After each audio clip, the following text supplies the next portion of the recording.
Hello, beautiful aspects of nature. We're going to work on hand reflexology as it pertains to the Scorpion moon. Tomorrow, actually, will be the Scorpion moon for a few days, and how the energies of the universe work. It doesn't just switch from one to the other. You're actually kind of feeling the effects of it a little bit now. It's a gradient effect.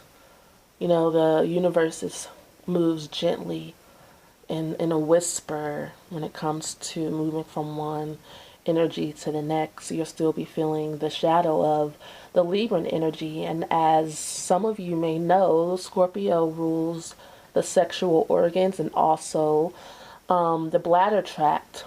And so on the side of your thumbs, either on your left or your right hand, you where you find the connection, the bone between your wrist and where your arm start to connect with your hand, you will find the penis, the uterus, and the prostate. And on the side of the end of your pinky, the same bone that connects. Oh, it's really hard for me to twist my arm. You have the ovaries and the testes on this side. And then you have, this is where the kidneys are, and this is the urethra and the bladder. So we're going to work out those areas. Okay. Twisting my arm.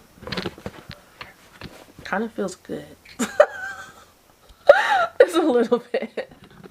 Afterwards, not during. It's like a stretch. Okay. This is as much as it is for me as it is for you guys. So, alright. So, this side, the penis.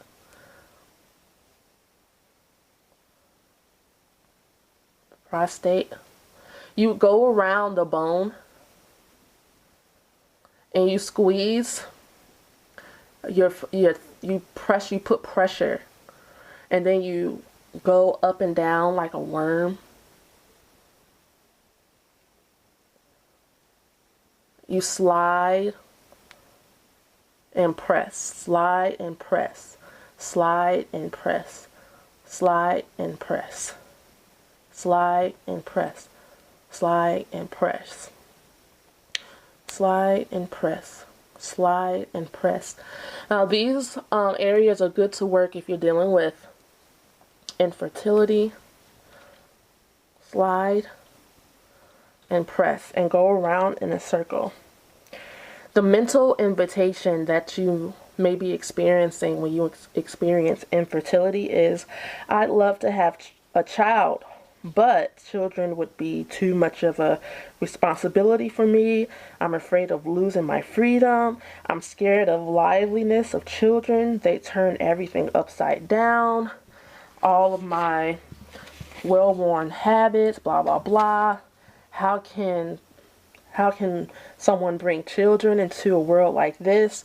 Basically, your thoughts are blocking you from having children. And also, when you do any type of reflexology, what you're doing is you're releasing pent-up energies that need to be released. Energy can build up on each other. Like, say if you don't clean your body, you know, you take a bath, there'll be more scum in the tub when you finally do rinse it off. So reflexology is a good way to detox your energy and by pressing the energy centers and meridians in your body. And we're going to do the bladder tract. So you're going to press.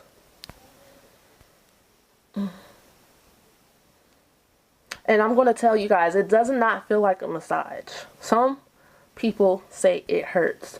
And if it's sensitive, because this is a sensitive area for me, that just means that there is either low energy in that area, because doing reflexology also puts energy in the area if there is low energy, or there might be hyper energy in that area, too much. So in essence, what reflexology does is it will balance your energies. If it's too high, it'll bring it a little lower. If it's too low, it'll bring it higher. And this is good if you're also experiencing impotence. The mental invitation, I'm going to do the other side too. The mental, and I'm going to do it without any drawings on my hand so that you can see. I'm all up on this plant here. The mental invitation for impotence is, I'm confident that parents, peers, magazines, television, films, women, church, etc. have been telling me the truth about male sexuality. I acknowledge these laws and rules, particularly those in which meters, tape measures, and stopwatches play a role. And I realize that I shall never be able to satisfy these standards. How often, how long, when, and where. The demands are too high. The pressure is unendurable. I'll never be good enough. The standards that we all hold ourselves to can actually put a block on us having the experience that's right for us. The idea for any part of our lives or in sexuality is for you to have intimacy.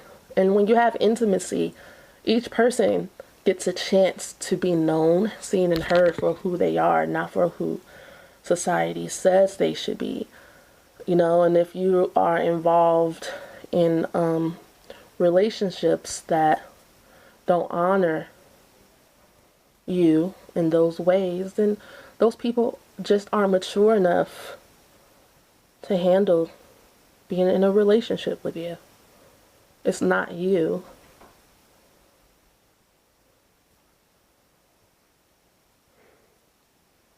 That feels really good. Ooh. All right.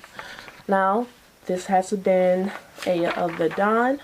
Thank you guys for liking, watching, commenting, and subscribing. Have a beautiful day, love.